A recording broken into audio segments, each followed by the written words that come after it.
किसान के सामने सबसे बड़ी चुनौती क्या है? लेकिन उसको उसकी फसल का उचित मूल्य मिलना अभी तक तय नहीं है। 3 सबसे बड़ी गलतियां करते हैं। नए किसान बड़े उत्साही किसान हैं और किसानों में उत्साही होना भी चाहिए। जलवायु परिवर्तन, क्लाइमेट चेंज का खेती पर कितना असर पड़ता है?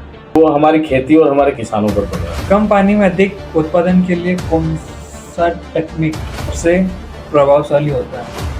लगातार ये एक चुनौती किसानों के बीच बनी रहेगी। पानी की उपलब्धता किसको बेहतर मानते हैं? थोड़ा सा करेक्ट करना चाहूँगा। निश्चित रूप से कीजिए, अनिवार्य है हमारे लिए और हमारे भविष्य के लिए।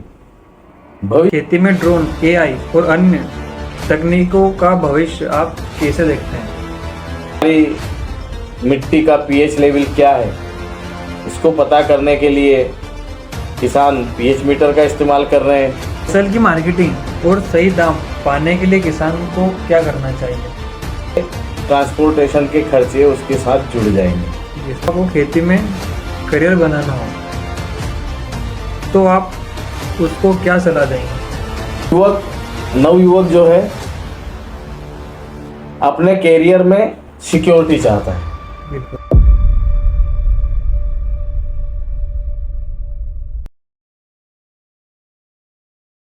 दोस्तों, एमएसपी शो में आपका स्वागत है। हम इस शो में अलग अलग एक्सपर्ट और प्रेरणादायक व्यक्तियों के साथ बातचीत करते हैं ताकि हमें कुछ सीखने को मिले। आज हमारे साथ एक ऐसे मेहमान जुड़ रहे हैं जिन्होंने खेती में अपना नाम अलग ही लेवल पर कमा रखा है। हम उनकी लाइफ के बारे में बातचीत करेंगे, साथ में उन्होंने खेती में आने से उनको क्या प्रेरणा मिली, साथ में भविष्य में क्या क्या बदलाव देखने को मिलेंगे, उस विषय पर उनके साथ चर्चा करेंगे। तो बिना किसी देरी के साथ शुरू करते हैं आज की पॉडकास्ट वीडियो। नमस्कार सर। नमस्कार। आपका एमएसपी शो में बहुत बहुत स्वागत है। बहुत बहुत धन्यवाद। सर, सबसे पहले आप अपने बारे में बताइए और कृषि के क्षेत्र में आपको यहाँ आने की प्रेरणा कहाँ से मिली? जी पीयूष भाई, मैं मनोहर पाटीदार जी सर। मध्य प्रदेश के राजगढ़ जिले के ग्राम पाटलिया माताजी सारंगपुर का निवासी हूँ। जी सर। मैंने हाई स्कूल तक की शिक्षा अपने गांव पर रह करके पूर्ण की है। जी सर। इसके पश्चात कृषि स्नातक में जवाहरलाल नेहरू कृषि विश्वविद्यालय जबलपुर से कृषि स्नातक की डिग्री प्राप्त की।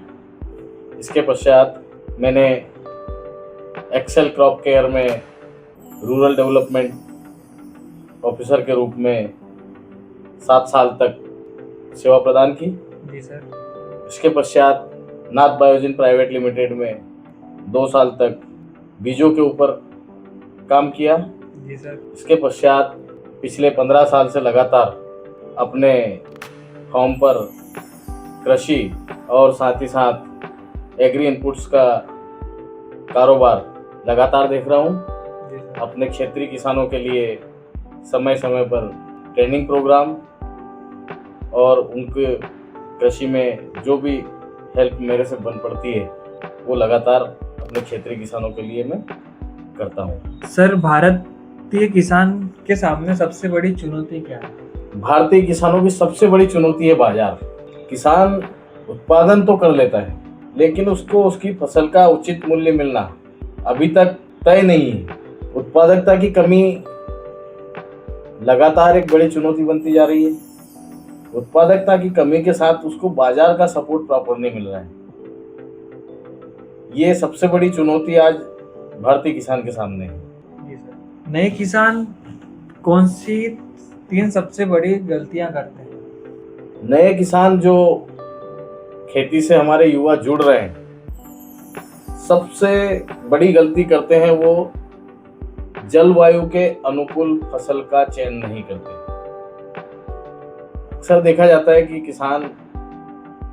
नए किसान बड़े उत्साही किसान हैं और किसानों में उत्साही होना भी चाहिए,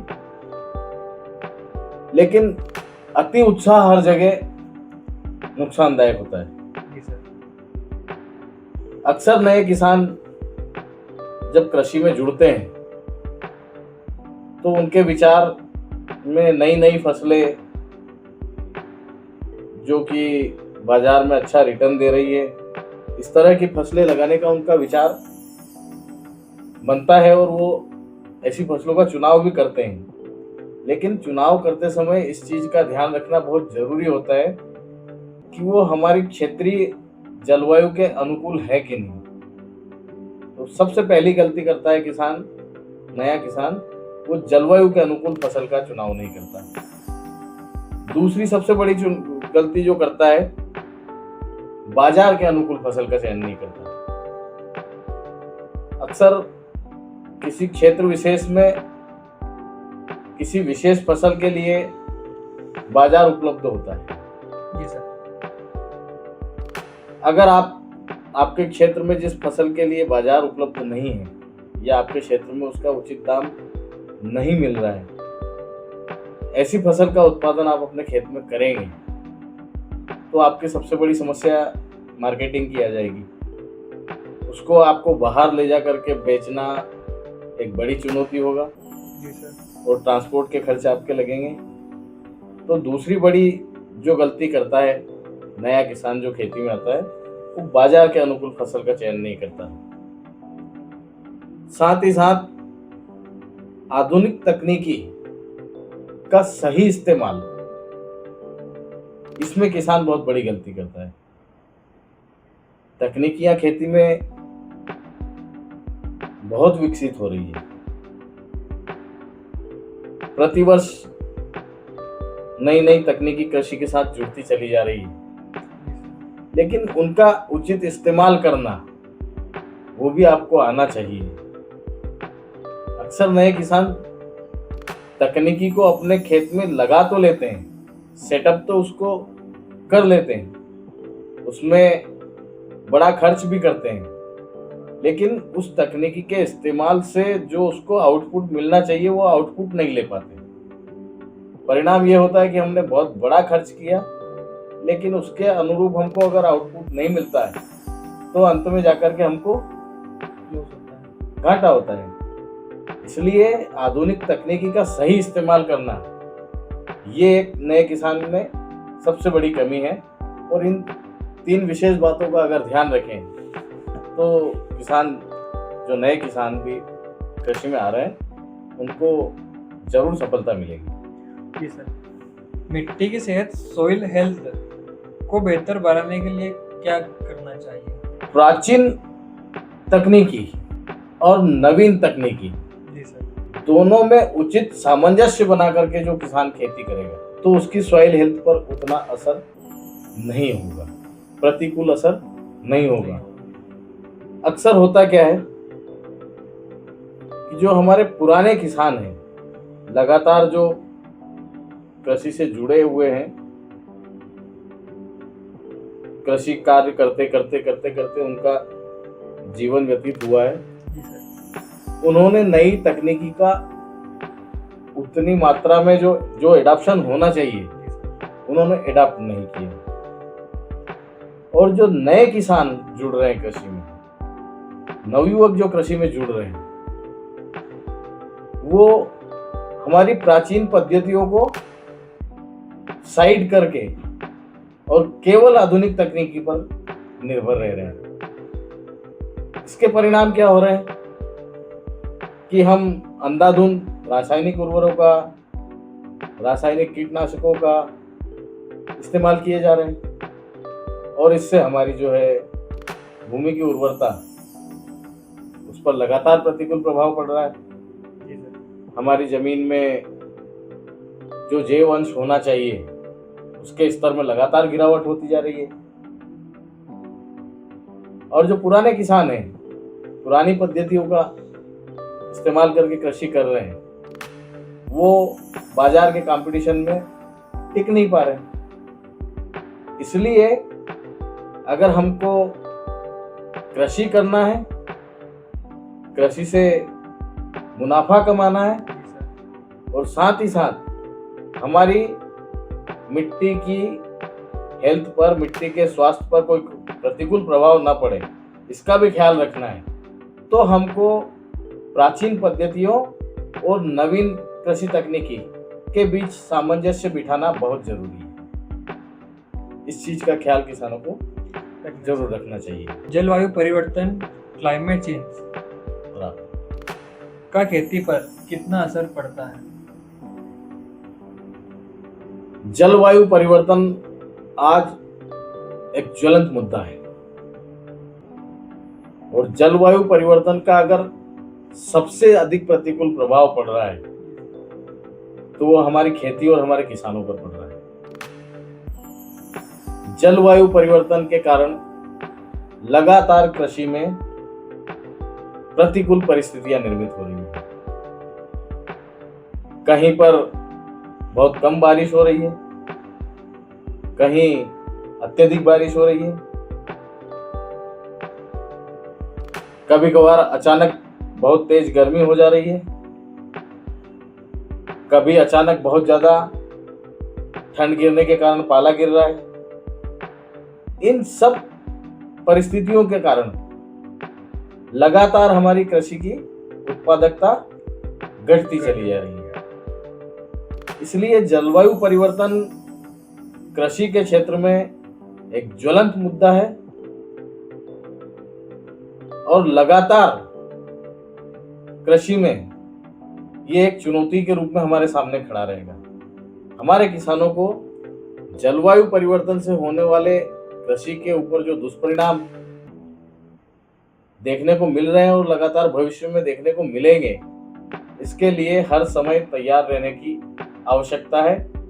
आधुनिक तकनीकी का इस्तेमाल करना, उचित इस्तेमाल करना, प्राचीन पद्धतियों में से जो कृषि के लिए अनुकूल पद्धतियां हैं उनका भी चयन करना, सब चीजों को समन्वित करके कृषि में उपयोग करके इन विपरीत जलवायु परिस्थितियों से के बीच भी कृषि करना, ये हमारे किसानों के लिए आज बहुत बड़ी चुनौती बन गया है और इसके लिए किसान को भविष्य में भी तैयार रहना होगा। जी सर, कम पानी में अधिक उत्पादन के लिए कौन सा टेक्निक सबसे प्रभावशाली होता है? पानी की कमी कृषि में पुराने समय से लेकर के और आज और भविष्य में लगातार ये एक चुनौती किसानों के बीच बनी रहेगी, पानी की उपलब्धता, क्योंकि लगातार हमारा भूजल स्तर है वो नीचे गिरते जा रहा है। बरसात में कमी निरंतर बनी रह रही है। प्रतिकूल परिस्थितियां किसानों के बीच लगातार बनी हुई है। ऐसी परिस्थितियों में कुछ नवीन तकनीकियां हमारे कृषि वैज्ञानिकों ने इजाद की है, जिनका इस्तेमाल कृषि में करके हम पानी की कमी में भी या कम से कम पानी में भी अच्छी कृषि कर सकते हैं। जिसमें सबसे प्रमुख योगदान है माइक्रो इरिगेशन में ड्रिप का, स्प्रिंकलर्स का, मिनी स्प्रिंकलर्स का, अंडरग्राउंड पाइप्स का, रेन पाइप्स का, ऐसे कई और लगातार नए नए टेक्निक्स जो है वो इजाद होते जा रहे हैं। इन सब पद्धतियों को अपना करके अलग अलग फसलों में अलग अलग पद्धतियों से माइक्रो इरिगेशन के द्वारा सिंचाई करके हम कम पानी में भी अच्छी फसल का उत्पादन कर सकते हैं। जैविक खेती और आधुनिक खेती में आप किसको बेहतर मानते हैं? आधुनिक जैविक खेती, मैं आपको यहाँ थोड़ा सा करेक्ट करना चाहूंगा। जैविक खेती और आधुनिक खेती कोई अलग अलग नहीं है। हमें जैविक खेती को आधुनिक तकनीकी के साथ इस्तेमाल करने की जरूरत है। दोनों ही पद्धतियां अपनी अपनी जगह सही है, लेकिन वर्तमान परिस्थितियों में जैसा हमने अभी चर्चा की, हमारी मिट्टी के स्वास्थ्य पर लगातार प्रतिकूल प्रभाव होते जा रहे हैं।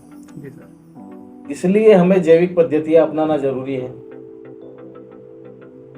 बाजार में लगातार प्रतिस्पर्धा का दौर है, इसलिए हमें कम से कम लागत में अधिक से अधिक उत्पादन प्राप्त करना, अधिक अच्छी क्वालिटी की फसल को पैदा करना, ये बहुत बड़ी चुनौतियां हमारे सामने। इसलिए हमें आधुनिक जैविक खेती में जैविक खेती और आधुनिक खेती को अलग अलग न करते हुए आपको आधुनिक जैविक खेती की ओर बढ़ने के लिए प्रेरित कर रहा हूं कि आप जैविक खेती कीजिए, निश्चित रूप से कीजिए, अनिवार्य है हमारे लिए और हमारे भविष्य के लिए। भविष्य में अगर हमको इस जमीन पर लगातार खेती करना है तो हमें जैविक खेती का सहारा लेना होगा। हम केवल रसायनों के भरोसे लंबे समय तक इस जमीन पर कृषि नहीं कर पाएंगे, लेकिन बाजार में टिके रहने के लिए हमें आधुनिक तकनीकी का इस्तेमाल भी करना जरूरी होगा। इसलिए दोनों के बीच सामंजस्य बिठा करके कृषि करना, आधुनिक जैविक कृषि करना, यही सबसे बेहतर विकल्प है। खेती में ड्रोन, एआई और अन्य तकनीकों का भविष्य आप कैसे देखते हैं? जितनी भी नई नई पद्धतियां, नई नई सुविधाएं, नई नई तकनीकियां कृषि में शामिल होती जा रही है, जी सर, उनके निश्चित रूप से भविष्य काफी उज्जवल है। आज आपने जैसा कि जिक्र किया, ड्रोन खेती में न केवल पेस्टिसाइड का स्प्रे करने में अपितु सर्विलांस में भी ड्रोन बहुत उपयोगी सिद्ध हो रहे हैं। आज आधुनिक किसान अपने घर में बैठे बैठे, अपने फार्म हाउस में बैठे बैठे ड्रोन के माध्यम से अपने खेत की पर निगाह रख सकता है। साथ ही साथ ड्रोन का इस्तेमाल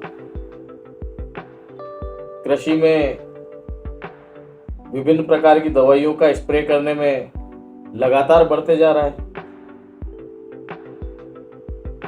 एआई तकनीक जो अभी अभी नई इजाद हुई है, इसके माध्यम से खेती में बहुत क्रांतिकारी परिवर्तन भविष्य में देखने को मिलेंगे। साथ ही साथ जो अन्य तकनीकियां आधुनिक कृषि में किसान इस्तेमाल कर रहे हैं, जैसे सॉइल थर्मामीटर, जिससे कि हमारी मिट्टी के अंदर जो हमारे फसलों का जड़ क्षेत्र है, वहाँ पर क्या तापमान है, उसको नापने के लिए किसान सॉइल थर्मामीटर का इस्तेमाल कर रहा है। साथ ही साथ पीएच मीटर, हमारी मिट्टी का पीएच लेवल क्या है, इसको पता करने के लिए किसान पीएच मीटर का इस्तेमाल कर रहे हैं। इलेक्ट्रिक कंडक्टिविटी मीटर, हमारी मिट्टी की विद्युत चालकता क्या है, इसका पता लगाने के लिए किसान इलेक्ट्रिक कंडक्टिविटी मीटर का इस्तेमाल कर रहा है। और कई सारे आधुनिक यंत्र हैं जो कृषि में लगातार उपयोगी सिद्ध हो रहे हैं और इन सब चीज़ों के भविष्य काफ़ी उज्जवल है।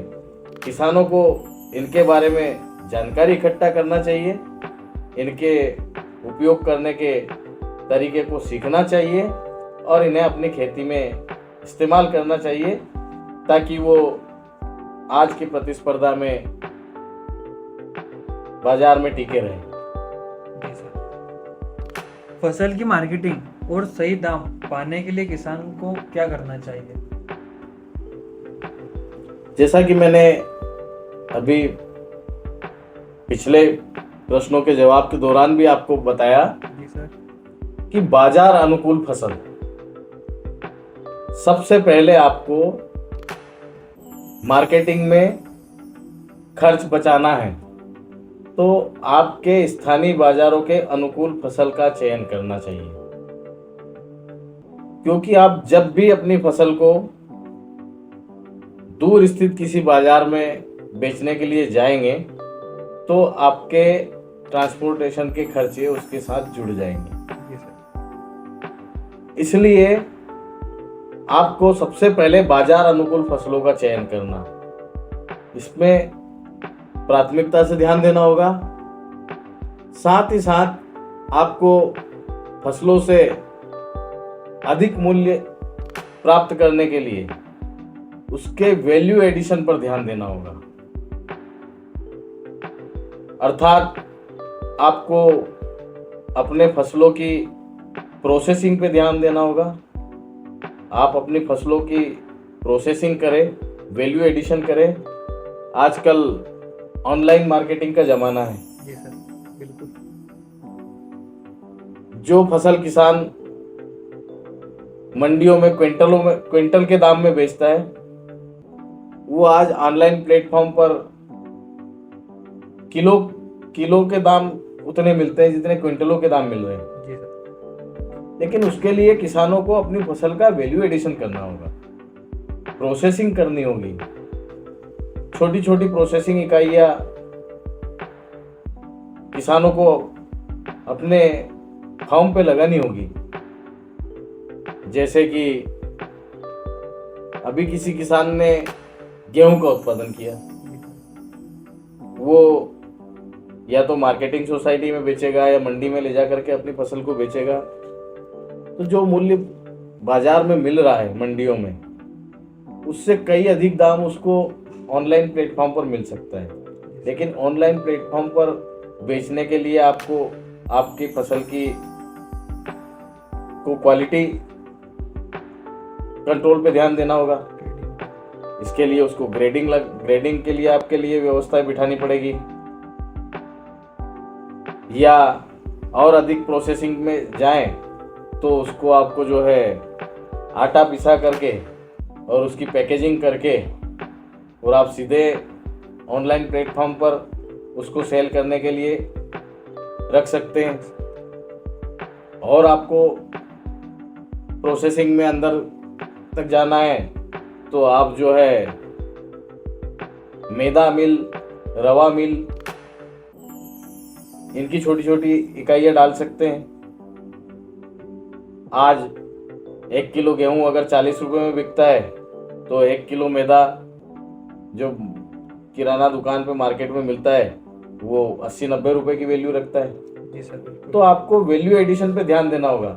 आज 1 किलो टमाटर किसान 20 रुपए किलो में बेच देता है, लेकिन वही टमाटो केचप 200 रुपए किलो में मार्केट में बिकता है। तो आप सब्जियों की भी प्रोसेसिंग यूनिट छोटी छोटी लगा करके उसका वैल्यू एडिशन करके विभिन्न प्लेटफॉर्म जो हैं, हमारे रिटेल चेन है, हमारे देश में तमाम रिटेलर्स हमारे जो मार्केट में बैठे हुए हैं वो बेचते हैं। ऑनलाइन प्लेटफॉर्म उपलब्ध है, उस पर हम बेच सकते हैं। तो किसानों को खेती का उत्पादन के साथ साथ उसके वैल्यू एडिशन पर ध्यान देना होगा, उसकी प्रोसेसिंग पे ध्यान देना होगा, ताकि उसको उसकी फसल का उचित मूल्य मिल सके। आपको खेती में करियर बनाना हो तो आप उसको क्या सलाह देंगे? बहुत अच्छा प्रश्न है आपका। जी सर। नवयुवक आजकल खेती से थोड़ी दूरी बनाने लगा है, और उसका कारण है कृषि एक ऐसा व्यवसाय है जिसमें हर समय अनिश्चितताएं बनी रहती है, और नवयुवक जो है अपने कैरियर में सिक्योरिटी चाहता है, सिक्योर कैरियर चाहता है। लेकिन कृषि में अगर आप आते हैं और आप वेल ट्रेंड होकर कृषि में आते हैं तो निश्चित रूप से कृषि में भी आपका करियर बहुत उज्जवल है। लेकिन अक्सर ये होता है कि ग्रामीण परिवेश के जो नवयुवक होते हैं वो हमारी जो ट्रेडिशनल कृषि उनके पिताजी या जो पुरखों से चली आ रही है उनको देख करके कृषि करना सीखते हैं। आधुनिक तकनीकी का इस्तेमाल वो करते नहीं, जिससे कृषि में उनको जो रिटर्न मिलना चाहिए उतना रिटर्न मिलता नहीं और वो सपने बड़े देखते हैं, लेकिन उन सपनों को पूरा करने के लिए प्रयास भी करते हैं, लेकिन तकनीकी शिक्षा के अभाव में वो उसमें सफल नहीं हो पाते और इसलिए नवयुवक कृषि से अपना मुंह धीरे धीरे मोड़ते चले जा रहे हैं। लेकिन मैं किसानों को, नवयुवकों को कहता हूं कि कृषि क्षेत्र में आपका स्वागत है, लेकिन आपको वेल ट्रेंड होकर के इस क्षेत्र में अपने कदम जमाने चाहिए, क्योंकि आप जब अन्य क्षेत्र में जाते हैं तो वहां पर भी ट्रेंड होकर जाते हैं। बिल्कुल सर, ट्रेनिंग वगैरह होती है। आप जहाँ भी किसी भी प्राइवेट सेक्टर में जाएं, गवर्नमेंट के सेक्टर में जाएं, आपकी एजुकेशन होती है प्रॉपर और उसके बाद आपको इंटरव्यू देने पड़ते हैं। आपको साबित करना पड़ता है कि मैं उस क्षेत्र के लिए सक्षम हूँ, तभी जाकर के आपको कोई सर्विस मिलती है, कोई जॉब मिलती है, या कोई आप बिजनेस शुरू करते हैं तो उसमें पहले आप पूरा रिसर्च करते हैं, आप उस बिजनेस के पूरे आइडियाज लेते हैं, अपने आप को ट्रेंड करते हैं, इसके बाद उसमें घुसते हैं। फिर कृषि में क्यों नहीं? कृषि में अगर व्यक्ति वेल ट्रेंड होकर के आएगा तो निश्चित रूप से उसका भविष्य उज्जवल है। आपकी सबसे बड़ी सफलता क्या रही है? मैं ग्रामीण परिवेश में पला बड़ा एक कृषक पुत्र के रूप में मेरा जन्म हुआ। ग्रामीण क्षेत्र में किसानों का जीवन स्तर, इसको देख करके मेरे को काफी आत्मग्लानि होती थी। मैंने इसीलिए कृषि के विषय को चुना, उसमें स्नातक की डिग्री प्राप्त की। डिग्री प्राप्त करने के बाद मैंने विभिन्न प्राइवेट फर्म्स के लिए काम किए, अनुभव जुटाए, अपने फार्म पर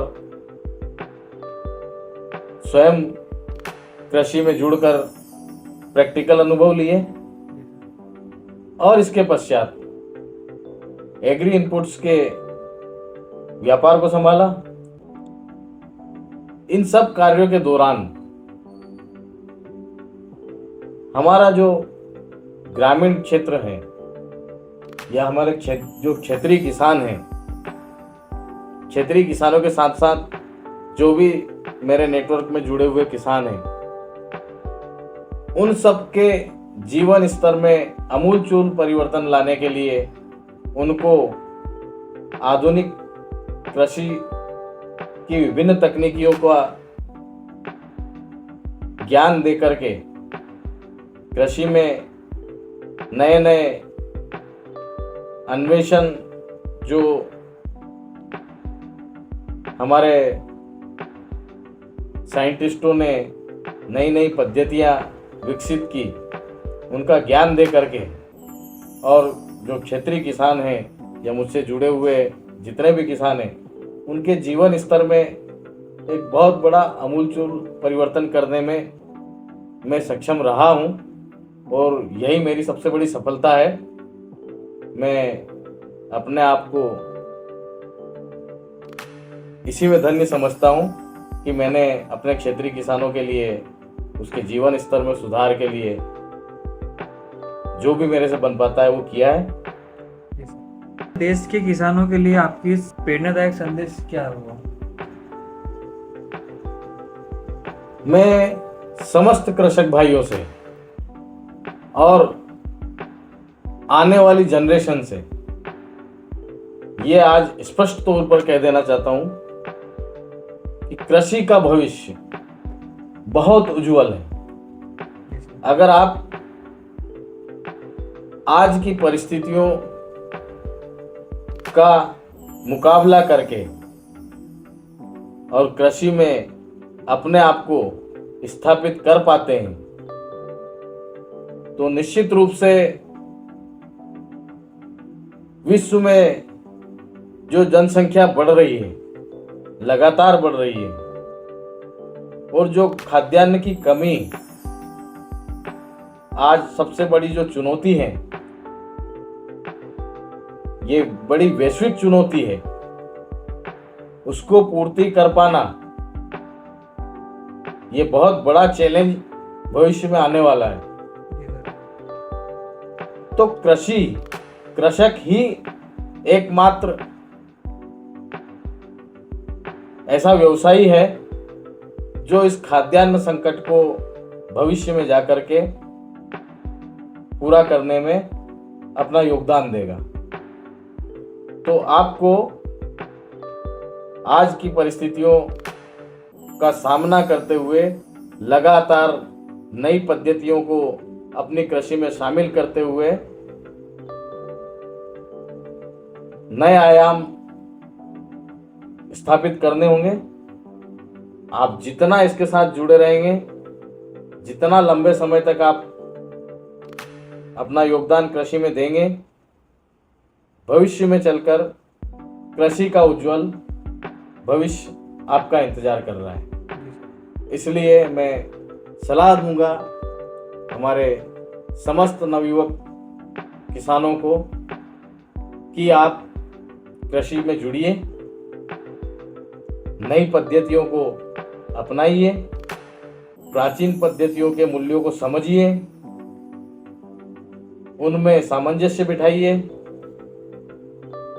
आधुनिक प्रतिस्पर्धा का सामना कीजिए। आपका भविष्य निश्चित रूप से उज्जवल है। मेरी समस्त किसान भाइयों को ये शुभकामनाएं भी हैं कि आप भविष्य की खाद्यान्न चुनौती को पूरा करने में अपना बहुत बड़ा योगदान देने वाले हैं। इसलिए आपका भविष्य काफ़ी उज्जवल है। निश्चित रूप से आप कृषि के क्षेत्र में अपने उज्जवल भविष्य की कामना कर सकते हैं। सर, आपका बहुत बहुत धन्यवाद, आप हमारे शो पर पधारे। बहुत बहुत धन्यवाद पीयूष जी। मैं आशा करता हूँ कि आपको ये वीडियो अच्छी लगी होगी और आपको काफ़ी कुछ सीखने को मिला होगा। ऐसे बने रहिए हमारे चैनल पर, और आपको वीडियो अच्छी लगी हो तो आप इसको सब्सक्राइब, फॉलो और शेयर ज़रूर करें। अभी के लिए बहुत बहुत धन्यवाद। धन्यवाद। नमस्कार।